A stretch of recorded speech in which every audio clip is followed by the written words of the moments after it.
ઉપનગરી અર્ધ દ્વારિકા માઉન્ટ આબુમાં ભગવાન કૃષ્ણના જલઝૂલની મહોત્સવને લઈને ભારે ઉત્સાહ છે।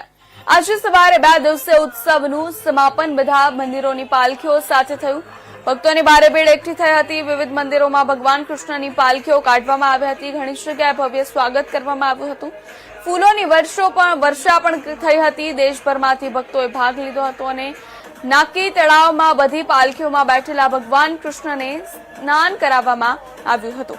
પછી રાત્રે શહેરની પરિક્રમા કરવામાં આવી હતી। લંગર ભગવાન કૃષ્ણના ઉપનગરી અર્ધ દ્વારિકામાં જલઝૂલની મહોત્સવ ઉજવવામાં આવી રહ્યો છે। આ 2 દિવસીય ઉત્સવમાં માઉન્ટ આબુના વિવિધ મંદિરોમાં કૃષ્ણની પૂજાના ઘણા કાર્યક્રમોનું આયોજન કરવામાં આવ્યું હતું।